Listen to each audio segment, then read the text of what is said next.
Amigo ouvinte, aqui fala o repórter Esso, testemunho ocular da história. E atenção!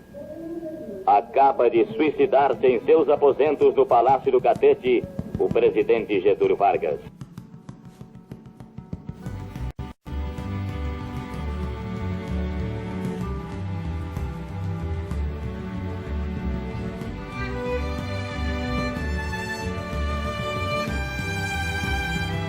A comoção é uma comoção nacional que aconteceu depois com o suicídio dele, naquele 24 de agosto de 1954. Não houve as manifestações que aconteceram, por exemplo, em Porto Alegre, no Rio de Janeiro, em São Paulo, com prédios com sedes da UDN sendo depredadas, as pessoas depredando embaixadas americanas.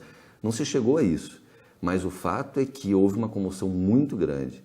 Há registros de jornais como o Estado de Mato Grosso, Jornal A Cruz, e aí também mostra a importância e a influência que tinha Getúlio Vargas junto à Igreja Católica. O que aconteceu nesse período em Cuiabá, a gente percebeu, e aí vê pelos relatos desses jornais, que houve uma mobilização muito forte. Nós estávamos, Mato Grosso estava à véspera de uma eleição, haveria eleição para governador, renovação nas assembleias, nas câmaras, e é claro que o PSD iria, e utilizou isso nacionalmente, utilizou o suicídio, o PSD, tanto o PSD quanto o PTB, para impingir aos udenistas a culpa pela morte de Vargas. Isso aconteceu em praticamente todas as regiões do Brasil, e aqui em Cuiabá não foi diferente, porque havia um desgaste muito grande de Getúlio Vargas. A morte dele virou o jogo. Quer dizer, Getúlio estava perdendo por 5-0, o jogo virou o jogo porque imediatamente as reações aconteceram, aquele desgaste foi superado, e o que se percebeu foi a UDN ficou acuada diante da situação que jamais esperava que acontecesse, que foi a iniciativa dele de se suicidar. Mas em Cuiabá havia algumas situações diferenciadas.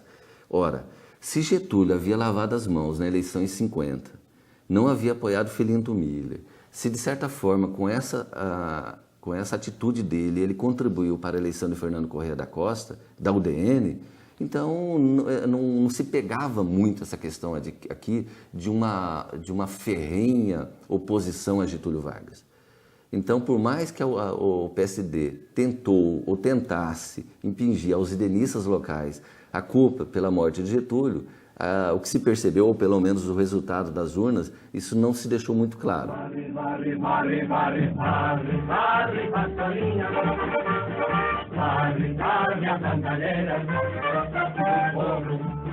Com campanha baseada na luta contra a corrupção e apoiada por forças conservadoras, é eleito com expressiva votação o mato-grossense Jânio da Silva Quadros. Após 15 anos de alternância no poder, PDS e PTB, a UDN chega ao poder, mas sem a maioria no Congresso. Foi a primeira cerimônia de posse de um presidente da nova capital, o Distrito Federal, Brasília.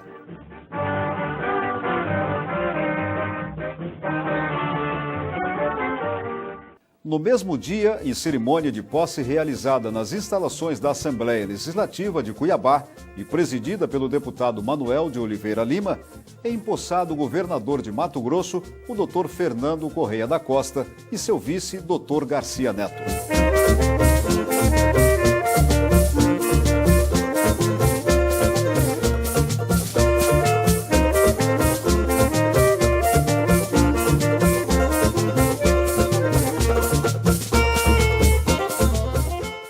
O governador Fernando Correia, no seu primeiro governo, em 1950, foi convocado pelo vice-presidente Café Filho e o Marechal Rondon a debater a criação de um parque indígena no Vale do Xingu. Fato interessante é que o Parque Nacional do Xingu veio a se tornar mais tarde realidade no seu segundo governo, em abril de 1961, ato aprovado pela Assembleia Legislativa de Mato Grosso.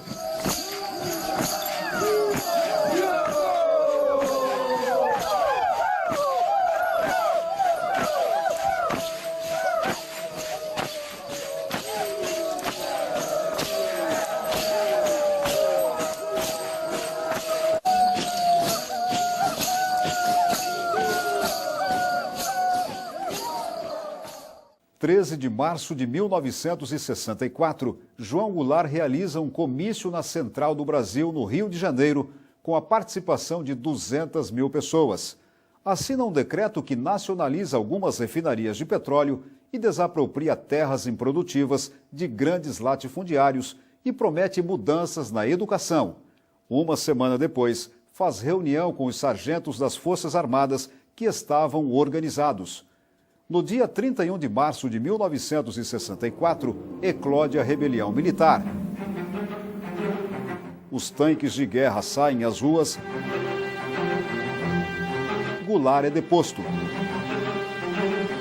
Jango Goulart, temendo uma guerra civil, decide se refugiar no Uruguai.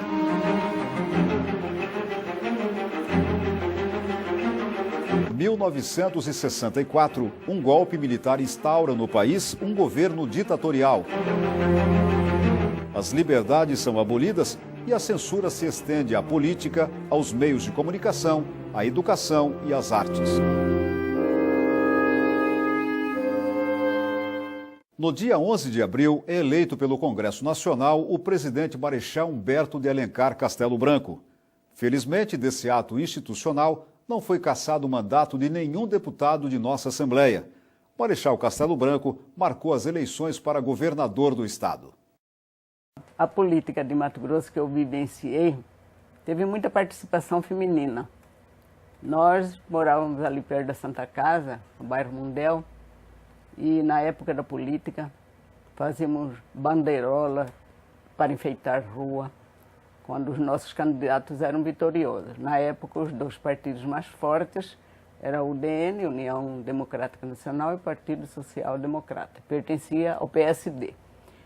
E o assunto era tão arraigado que basta dizer que nem em velório ninguém do PSD não comparecia em massa ao velório da pessoa da UDN.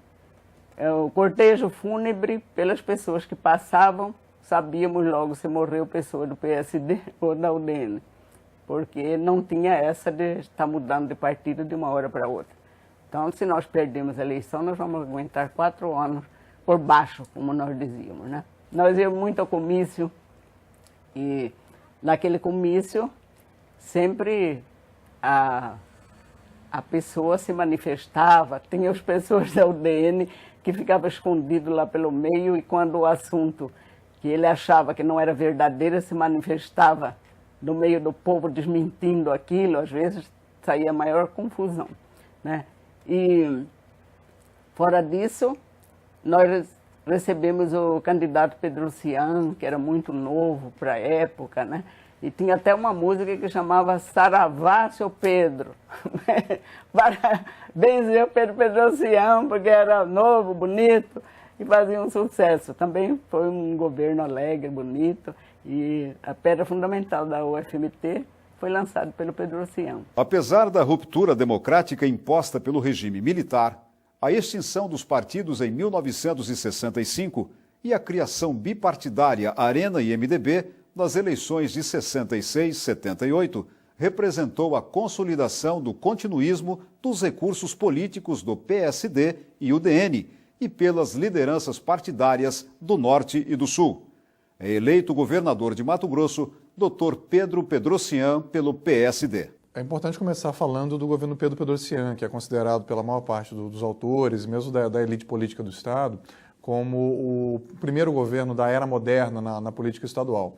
Por quê? Porque ele representou uma quebra de ciclo, né? Você teve uma eleição em 1965 com 2 candidatos, que eram tanto Pedro Pedrocian quanto Lúdio Coelho, 2 candidatos que nunca tinham tido voto popular até então, quer dizer, que não eram políticos tradicionais, não é? O Pedro Pedrocian tinha feito carreira no noroeste do Brasil, na ferrovia, não é? Chegou a superintendente da Noroeste no período do governo João Goulart, 61 a 64, não é? Com o golpe militar ele acabou sendo afastado, ficou um pouco isolado, mas conquistou toda uma fama, toda uma projeção nas regiões que eram atendidas pela ferrovia noroeste do Brasil. Ficava no sul do velho Mato Grosso, né, unificado, inteiro. Hoje Mato Grosso do Sul, a região de Três Lagoas, Campo Grande, Corumbá, Ponta Porã, enfim, nesse grande eixo aí ele se tornou um nome de projeção.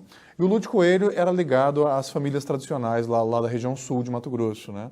ligados aos grandes pecuaristas da região. Então, essa eleição do Pedro, ela significou uma quebra de ciclo, né? Aquela geração que veio do Estado Novo, né, acabou aí, politicamente. Nunca mais ela voltou para a chefia do Poder Executivo Estadual, que era composta pelo Filinto Miller, pelo João Ponce de Arruda, o próprio Fernando Corrêa da Costa, Arnaldo Estevão de Figueiredo, dentre outros nomes, né? Vou destacar aqui apenas os mais importantes.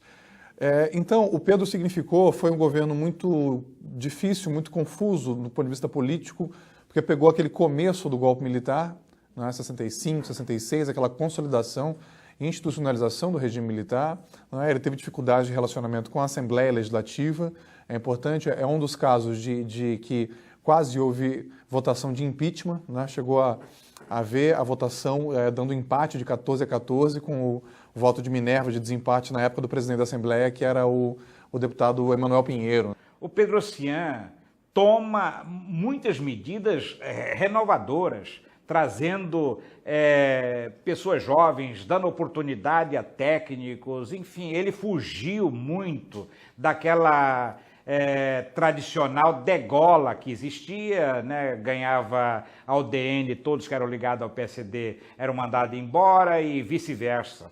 E ele não, ele manteve algumas pessoas de outros partidos e trouxe gente de fora, deu oportunidade aos jovens e com isso ele foi criando uma série de descontentamentos. Em abril de 1967, o presidente da República assina um ato demitindo o Pedro Pedrocian da Estrada de Ferro Noroeste do Brasil, a bem do serviço público, dizendo que, entre outros, que havia irregularidades as mais variadas.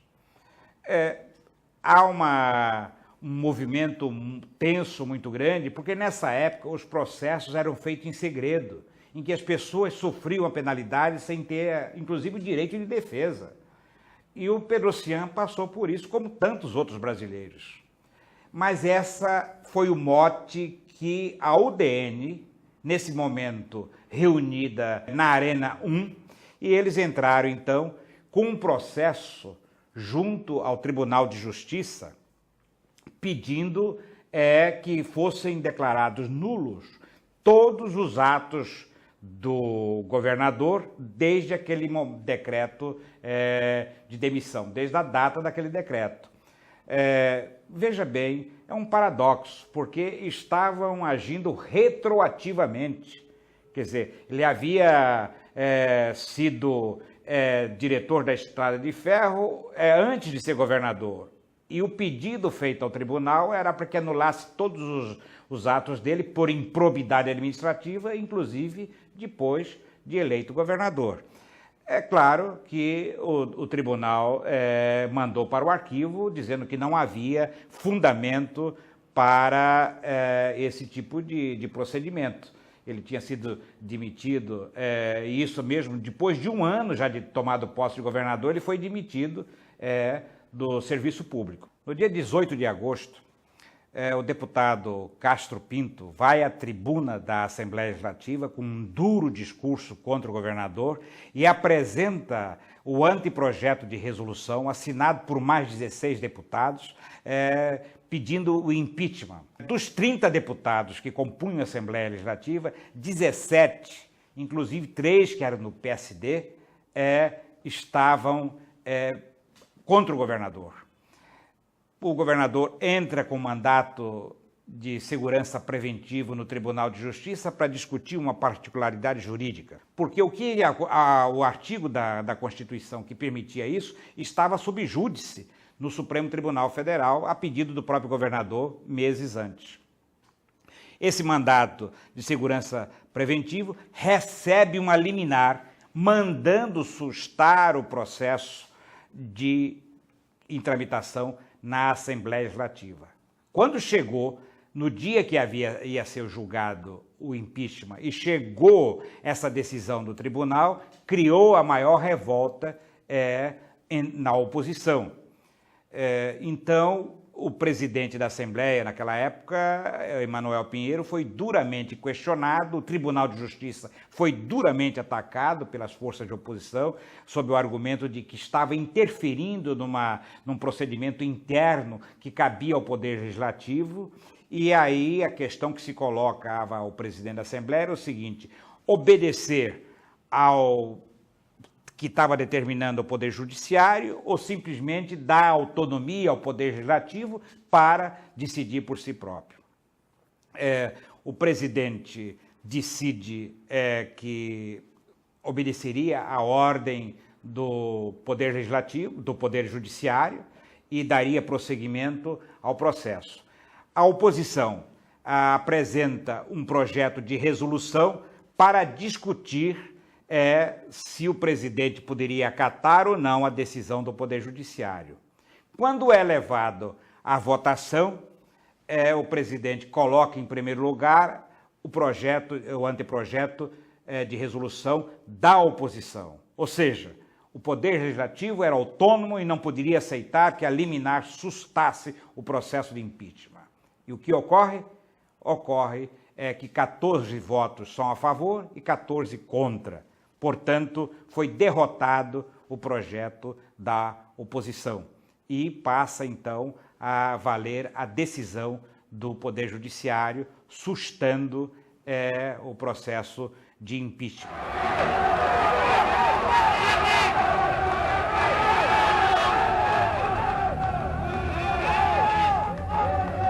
A Assembleia foi um palco importante nesse momento aí. Mas, no geral, foi um governo muito marcado por obras, tanto aqui, mas especialmente lá na região sul. Né? Ele era egresso da região sul e ficou, a marca mesmo do governo dele ficaram sendo as duas universidades, né? Porque havia aquele embate entre quem seria a sede da Universidade Federal de Mato Grosso. Apenas 4 estados não tinham Universidade Federal até então, não é? E aí havia aquele embate entre Cuiabá e Campo Grande. Então, no final, chegou-se a uma solução intermediária em que o Estado criaria uma universidade estadual lá em Campo Grande, que acabou sendo a UENT, né? Depois foi federalizada por ocasião da divisão, hoje é o FMS, e a União criaria uma universidade federal aqui, que é a UFMT. Então, uma das grandes marcas do governo Petrosian foi exatamente essa criação das duas universidades, uma aqui e outra lá na região sul, que hoje é o Mato Grosso do Sul. Mato Grosso e Cuiabá passaram por um processo de crescimento e desenvolvimento econômico muito forte a partir da segunda metade da década de 1960. Foi uma coisa impressionante. De uma Cuiabá, principalmente, que ficou, depois da corrida do ouro, para cá, depois que esse ouro acabou, ficou bastante isolada do restante do Brasil, em que durante muito tempo a comunicação era mais feita e o comércio pela navegação na Bacia do Prata, e de repente, com os militares no poder, com a ideia de integração nacional, os militares tinham essa concepção de integrar para não entregar, começa um certo olhar diferente por parte do governo federal para esta região. É preciso colocar também que parte disso está com a capital federal em Brasília. Enquanto o Brasil ficou no litoral, capital no Rio de Janeiro, esta região, o Centro-Oeste, era pouco olhado. Com a capital em Brasília, começa uma maneira diferente do outro Brasil olhar para esta região. E aí chegam os militares ao poder, que qualquer um de nós somos contra a atuação deles na questão dos direitos humanos, das garantias individuais, mas na questão de integração nacional e para Mato Grosso, pegando a ressalva anterior, ocorreram fatos e coisas interessantes. E neste meio tempo, este é o ponto que eu queria chegar, os governantes de Mato Grosso do período, Pedro Petrosian, José Fragelli, Garcia Neto, Frederico Campos, 3 desses, Fragelli, Garcia e Frederico, foram nomeados, porque naquela época os governadores eram nomeados. Depois, Júlio Campos, Carlos Bezerra, Jaime Campos, a Dante de Oliveira e até o último governador, Blairo Maggi, cada um tem sua parcela de contribuição a esse tal desenvolvimento de Mato Grosso e de Cuiabá. Mas o meu ponto para consideração é que eles atuaram mais levados e forçados pela circunstância e a conjuntura daquele momento do que outra coisa. Aí é que se vê como um ponto de vista da história é verdadeiro. Tem um ponto de vista na história que diz que não é o líder, não é o herói que faz o momento. É o momento que faz o líder ou o herói. O líder inteligente é aquele que entende o momento. Então eu acredito que aquela circunstância daquele Mato Grosso diferente, a sua integração ao Brasil, a ideia dos militares em conquistar a Amazônia pelo sul. Cuiabá passou a ser chamado de Portal da Amazônia. Porque, digamos, a conquista da Amazônia pelo norte, digamos que estava sendo feita desde 500 anos atrás. E essa conquista dessa Amazônia, me permita dizer, mais seca, pelo sul, ainda não estava sendo feita. E aí veio essa questão dos militares para essa integração. Em cima disso, os governantes foram levados a fazerem coisas na administração que, durante muito tempo, não havia sido feito em Mato Grosso, não havia sido feito em Cuiabá. Somente em 1972 foi construída a primeira sede da Assembleia Legislativa de Mato Grosso e também um novo obelisco de mármore sobre o marco do Centro Geodésico da América do Sul, instalado em 1909 pela Comissão Rondon. A edificação recebeu o nome de Palácio Filinto Miller. Durante 34 anos foi o palco dos parlamentares, ganhando inúmeras ampliações e melhorias. O Marco Geodésico da América do Sul, ele tem a sua história a partir dos anais da história de Mato Grosso, quando Barbosa de Sá, o primeiro escritor aqui de Cuiabá, ele escrevia justamente o texto que dizia: a vila de Cuiabá acha-se situada no centro do continente americano, exatamente a 750 léguas do lado ocidental e 750 léguas do lado oriental, até a costa do Oceano Atlântico. Então, desde esse período, já se tinha a noção da centralidade de Cuiabá como o centro do continente. A partir de 1909, a Comissão Rondon esteve aqui em Cuiabá para iniciar a instalação das linhas telegráficas. E nesse momento, a Comissão Rondon resolveu determinar esse ponto geodésico. E, por coincidência, caiu justamente onde é o Campo do Urique, onde hoje é a Praça Moreira Cabral. Ali foi instalado o ponto determinado pela latitude de 15 graus, 35 minutos e 56 segundos ao sul da linha do Equador. E a longitude, 56 graus, 6 minutos e 5 segundos a oeste do meridiano de Greenwich. Nesse momento, Rondon manda fazer uma pirâmide justamente para fazer o marco do Centro Geodésico. Foi construído através de um artesão chamado Júlio Caetano. Nesse período foi fotografado esse marco e até hoje está exposto no local. Após essa determinação, em 1972, aproximadamente, a Diretoria do Serviço Geográfico do Exército, em se fazendo o primeiro levantamento aerofotogramétrico aqui de Cuiabá, colocou simbolicamente no local o Centro Geodésico da América do Sul. Então foi publicado pelas normas do DSG, pelas normas cartográficas, o Centro Geodésico da América do Sul em Cuiabá. Na folha justamente determinada SD21 ZCV2, a folha topográfica do Serviço Geográfico do Exército. Desde esse período, então, foi-se reconhecidamente o ponto geodésico reconhecido pelo Serviço Geográfico do Exército.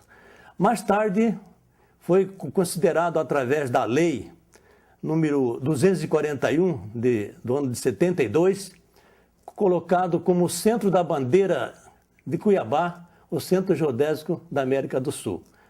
E desde esse período, então, considerou-se esse marco como sendo um dos patrimônios históricos de Cuiabá. Mais tarde, ainda no final do ano de 70, o INPE, o Instituto Nacional de Pesquisa Espacial, instalou em Cuiabá a terceira estação de rastreamento de satélite e considerou Cuiabá como centro da América do Sul. E foi montada em Cuiabá uma antena de rastreamento de satélite, Landsat, para colher todas as imagens do satélite para ser mandado para Cachoeira Paulista. Então, Cuiabá ficou sendo considerado pelo INPE como o centro da América do Sul. E todos esses elementos são justamente fatores que veio considerar a veracidade do nosso ponto geodésico.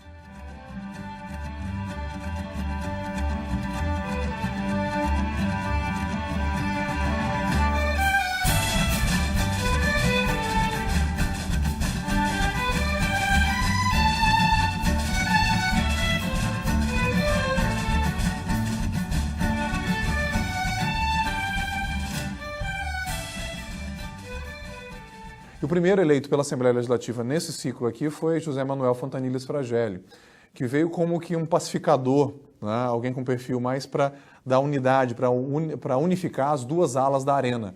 Porque a Arena foi formada, mas ela acabou internalizando as duas grandes alas da política mato-grossense, que era o ex-PSD e a ex-UDN. Então você tinha a Arena 1, que agrupava a ex-UDN, e a Arena 2, que agrupava o ex-PSD. Apenas uma parte da UDN e o PTB, Partido Trabalhista Brasileiro, que ficou no MDB, que era minoritário aqui no estado, especialmente aqui na região norte, né? O PTB tinha mais força lá na região sul.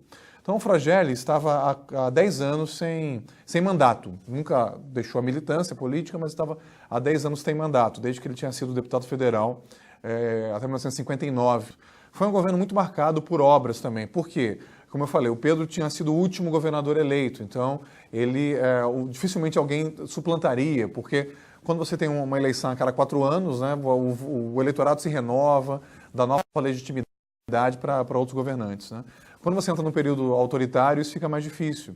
Então o Fragelli tinha o desafio de, primeiro, reformar o Estado, que veio numa situação de crise financeira muito forte, quer dizer, o Petrocian foi um governador muito realizador, com muitas obras de destaque, só que a situação financeira do Estado ficou muito debilitada, especialmente algumas empresas estatais, como a Semat, o próprio BMAT, estavam em situação muito complicada. Então, o Fragelli ele teve esse papel de reformar o Estado, de fazer um ajuste fiscal importante, e acabou conseguindo fazer obras importantes também aqui, no norte especialmente, e lá na região sul também. Dr. José Fragelli, governador de Mato Grosso, na época já o senhor de idade e tudo mais, sempre teve a consciência de que não se faria política em Mato Grosso sem que houvesse a agregação de todo o Mato Grosso. Por que eu estou falando isso? Que Fragelli, quando assumiu o governo, ainda nomeado, vinha com aquela pecha de que era um divisionista. E o mato-grossense aqui do norte ainda olhava para o Dr. Fragelli com desconfiança. Pois bem, Dr. Fragelli, dentre os governantes desse período todo, da década de 70 para cá, juntando-se a Pedro Pedrocian, que foi o primeiro que quebrou realmente o paradigma, que foi o primeiro que ousou em relação à administração, José Fragelli, da sua continuidade, veio e deu a Mato Grosso, ainda como um todo, especificamente para Cuiabá, um centro político-administrativo, quer dizer, enxergando a necessidade da cidade crescer para uma nova área, que deu a Cuiabá o Verdão e que não tinha nada a ver disso que se conversa, que é porque Campo Grande tinha um estado e Cuiabá precisava. Não. Também era parte de uma estratégia de se puxar a cidade, assim como se fez em relação ao CPA, de se puxar a cidade em direção ao bairro Verdão. E se não fosse a presença do estádio ali, nós não teríamos hoje metade das coisas que existem hoje em relação ao bairro Verdão.